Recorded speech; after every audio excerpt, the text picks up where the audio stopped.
अस्सलाम वालेकुम, नमस्कार। मैं हूं शकील अहमद और आप देख रहे हैं न्यूज़ मैक्स। इस वक्त की मौलाना कलीम सिद्दीकी मामले में एक बड़ी खबर आ रही है। जी हां, ये आज की सबसे बड़ी खबर है। ख़ासतौर से मौलाना कलीम सिद्दीकी को लेकर 3 और लोगों की, उनके सहयोग करने के मामले में 3 और लोगों की गिरफ्तारी एटीएस ने डाली है। एटीएस ने यह दावा किया है कि ये 3 लोग भी मौलाना कलीम सिद्दीकी के साथ धर्मांतरण कराने में शामिल थे और पिछले कई सालों से उनके सहयोगियों के तौर पर काम कर रहे थे। ये गिरफ्तारी क्यों हुई, इसके पीछे क्या पस मंजर है, वो मैं आपको डिटेल से बताऊंगा। आज तकरीबन 5-6 घंटे से एक वीडियो हाफिज इदरीस के साहबजादे मुफ्ती उसामा कासमी ने एक वीडियो शेयर किया था सोशल मीडिया पर। मैं उसामा इदरीस नदवी हाफिज इदरीस साहब का बेटा हूँ। मेरी इस वीडियो के माध्यम से आप तमाम लोगों से दरख्वास्त है कि मेरे वालिद को 22 तारीख की शाम में 5-6 बजे के बीच में उठाया गया था, जिनकी अब तक हमें कोई खबर नहीं है। मेरे वालिद को इसलिए उठाया गया है क्योंकि वो मौलाना कलीम सिद्दीकी साहब के मदरसे में पढ़ाते थे।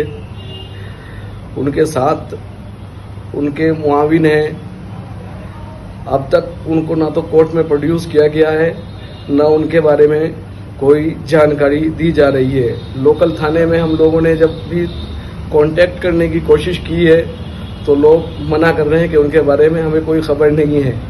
इस वक्त मैं और मेरा परिवार बहुत मुश्किल वक्त से गुजर रहा है।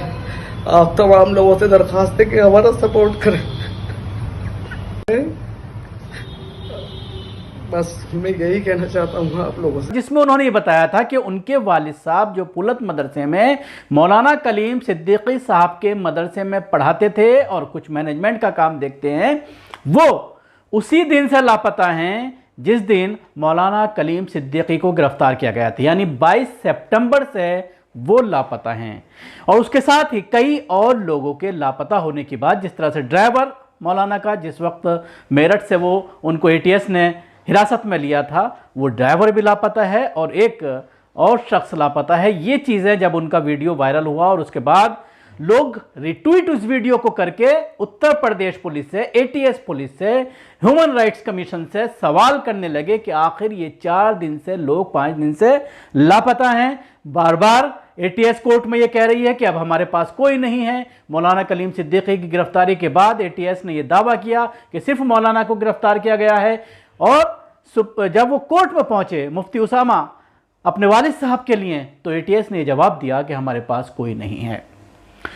लेकिन जब आज ट्विटर पर यह ट्रेंड करने लगा हाफिज इदरीस को लेकर के, जब उनके बेटे ने एक वीडियो वायरल किया और उस पर सवालात किए जाने लगे उत्तर प्रदेश पुलिस से, एटीएस से और अमित शाह से, उनको टैग करके सवाल किया जाने लगा, तो फिर आनन फानन में एटीएस ने, उत्तर प्रदेश पुलिस की एटीएस ने एक प्रेस नोट जारी कर यह कहा है कि इन तीनों को गिरफ्तार कर लिया गया है। मोहम्मद सलीम और हाफिज इदरीस और कुणाल अशोक चौहान उर्फ आतिफ, इन 3 लोगों को गिरफ्तार किया गया है। अभियुक्त कुरान चौधरी उर्फ आतिफ डॉक्टर एमसीआई की परीक्षा करने के प्रलोचन के कारण कलीम सिद्दीकी से जुड़ा, पर पिछले 2 सालों से कलीम सिद्दीकी के साथ मिलकर दावत यानी धर्मांतरण का काम कर रहा है। अभियुक्त कुरान चौधरी आरोप रूस में रहकर मेडिकल की पढ़ाई के दौरान कन्वर्ट हुआ, किंतु भारत में मेडिकल प्रैक्टिस करने हेतु आवश्यक एमसीआई की परीक्षा पास नहीं कर पाने के बावजूद अवैध रूप से नासिक में मेडिकल क्लिनिक चला रहा था।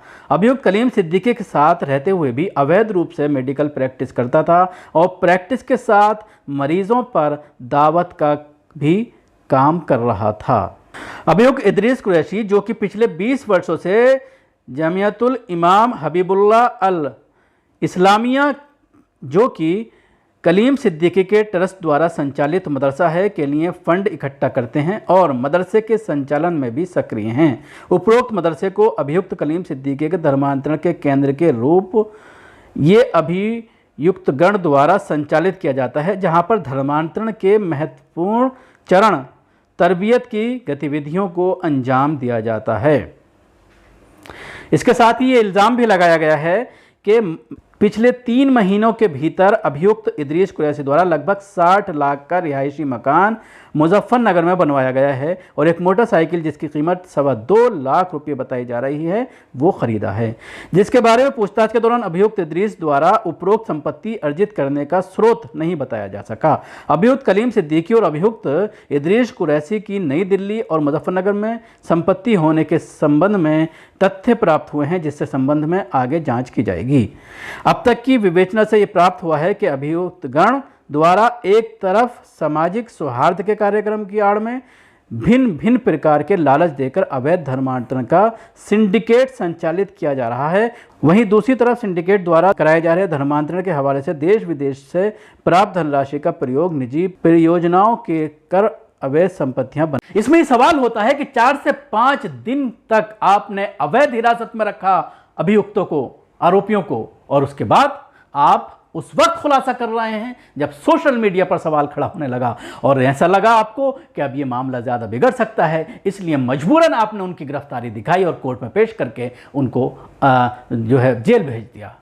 तो ये कई ऐसी चीज़ें हैं जिसमें कहीं ना कहीं ह्यूमन राइट्स का उल्लंघन हो रहा है, सुप्रीम कोर्ट की गाइडलाइंस का उल्लंघन हो रहा है, और इस तरह के मामले खासतौर से मुसलमानों के, दलितों के, पिछड़ों के साथ देखने में आते हैं। शुक्रिया। आपको हमारी ये कोशिश कैसे लगी ज़रूर बताएं। हमारे यूट्यूब चैनल को सब्सक्राइब करना ना भूलें, इसके साथ ही बेल आइकन ज़रूर दबाएं, और अगर आप ये वीडियो फेसबुक पर देख रहे हैं तो हमारे पेज को लाइक करें और उसके साथ ही फॉलो भी करें।